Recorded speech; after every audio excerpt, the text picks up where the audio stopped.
Bismillahirrahmanirrahim. Assalamualaikum warahmatullahi wabarakatuh. Yang terhormat Bapak Pimpinan dan para wakil, Pak Menhan, Pak Panglima, beserta seluruh jajaran. Ini akan kami sampaikan beberapa yang insya Allah ini aplikatif di dalam satuan TNI, Pak. Yang pertama, Pak Pimpinan nih perlu diketahui juga bahwa di jajaran TNI sekarang itu kalau 200 mungkin lebih, Pak, jenderal yang nganggur, yang namanya staf khusus. Kemudian di TNI AL, di Angkatan Darat, di Angkatan Udara, itu beliau-beliau itu yang bintang 1 bahkan ada yang bintang 3 itu jadi staf khusus, Pak Pimpinan. Jadi terkait dengan hal ini, yang namanya perwira tinggi ini pengalamannya sudah tidak bisa diragukan lagi, Pak. Secara administrasi, memimpin personil, memimpin satuan, memimpin bidang atau departemen, bahkan di tempat pertempuran. Oleh karenanya terkait dengan tadi yang disampaikan oleh Pak Menhan terkait pembinaan personil, dikaitkan lagi undang-undang TNI, Pak, mohonlah ini Komisi 1 semuanya juga yang terkait dengan undang-undang ini harus menjadi prioritas, Pak. Bahkan ada yang sudah 2 tahun lulus Lemhanas loh, Pak. Oleh karena ini menurut saya perlu perhatian khusus Pak Menteri Pertahanan dan Pak Panglima TNI. Kalau memang di situ sudah tidak ada job, keluarkan beliau-beliaunya. Kementerian Pertahanan masih butuh banyak, kementerian di luar pertahanan juga masih butuh banyak tenaga-tenaga beliau.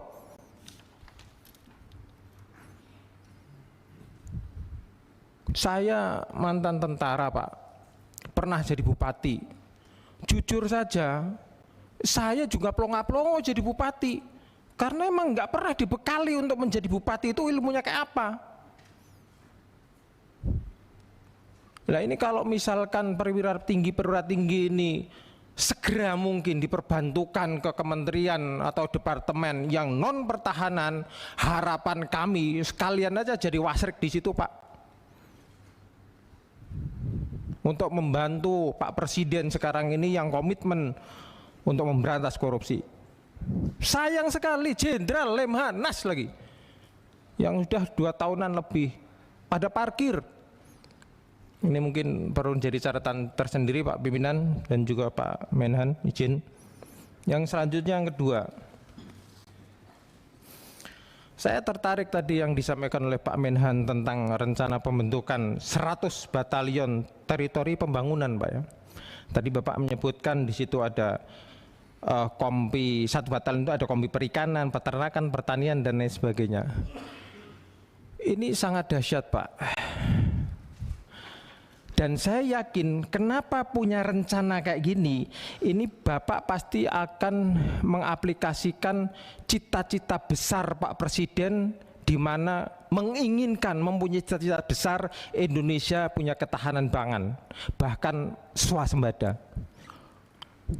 Pak, izin ini saya sampaikan, Pak, bahwa petani kita di Indonesia ini, petani yang asli, Pak, itu tidak kurang, Pak, banyak sekali.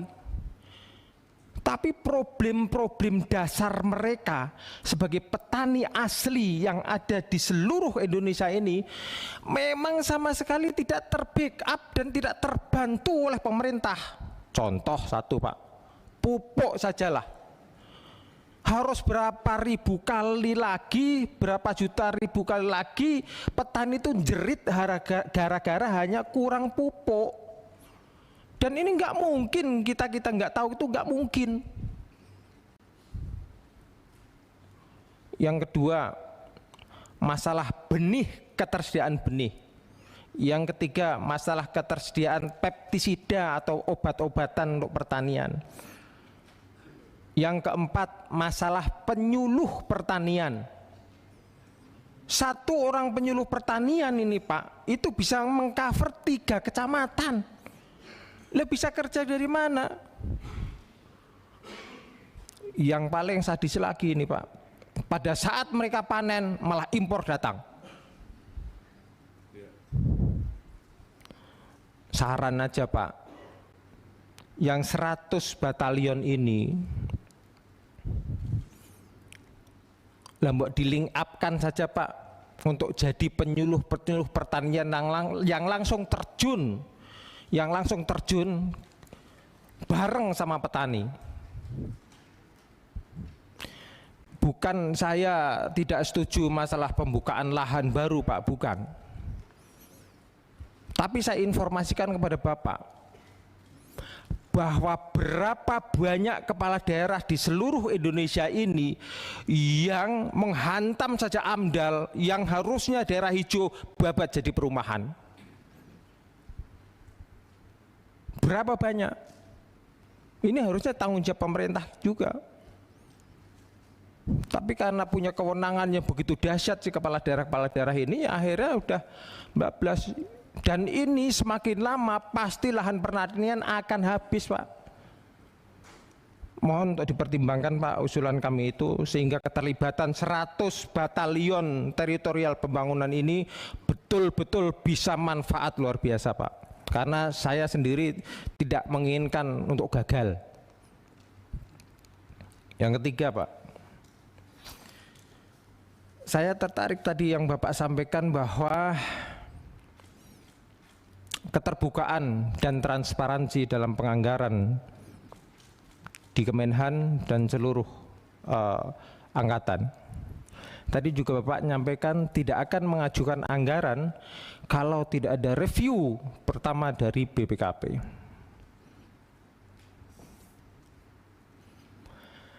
Pak,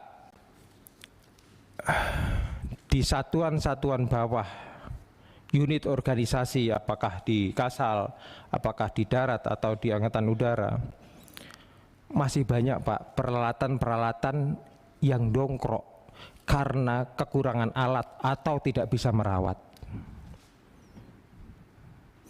Apakah sudah pernah diadakan pendataan ulang terhadap peralatan-peralatan yang memang melekat dan memang sudah ada itu untuk dimaksimalkan penggunaannya Pak?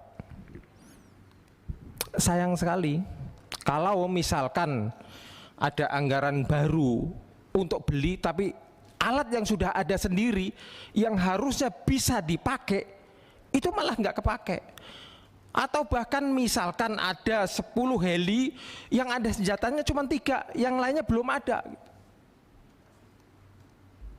Kami mohon Pak, mumpung ini masih tahun pertama Pak Presiden juga menjabat, untuk 5 tahun ke depan agar betul-betul diteliti ke masing-masing unit organisasi di bawah Bapak, sehingga peralatan tempur yang ada ini betul-betul nyata bisa terpakai.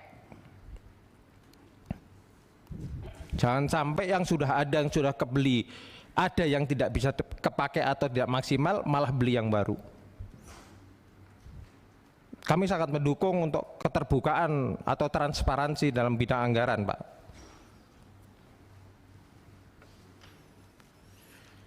Kemudian mohon izin, ini yang terakhir untuk Pak Panglima. Pak Panglima, saya pernah dibesarkan di organisasi Angkatan Darat. Saya bangga Pak, bangga sekali. Banyak hal yang bisa menuntun saya untuk menjalani kehidupan Pak.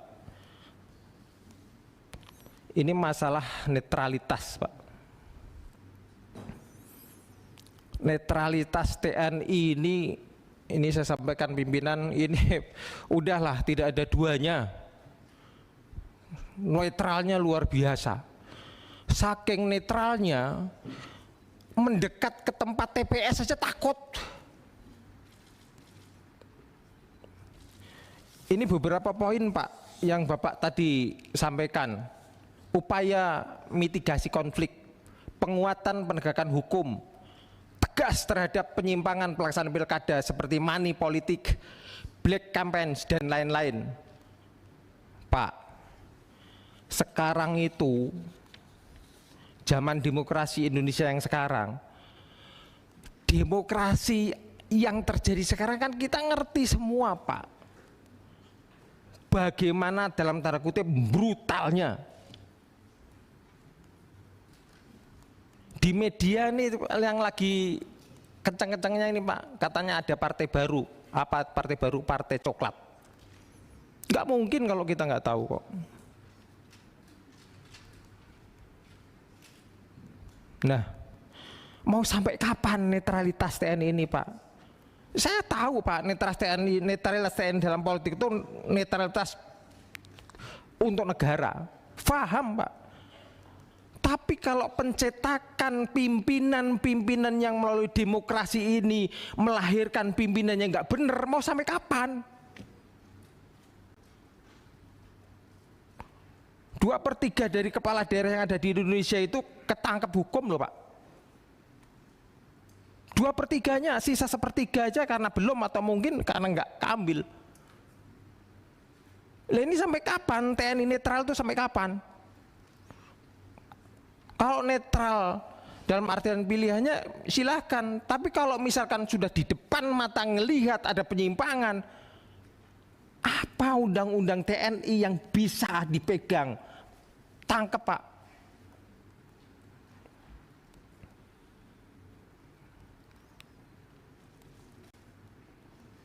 Negara ini kebetulan aja Pak sekarang ini bahwa seluruh pimpinan yang ada harus keluar dari permainan politik Pak. Harus keluar dari permainan politik. Karena emang kayak gini. Tapi saya harapkan ke depan TNI mengambil peran lebih lagi Pak, untuk menjaga netralitas dan pemilu atau pilihan yang jurdil. Terima kasih Pak. Terima kasih pimpinan. Terima kasih Pak Yoyo.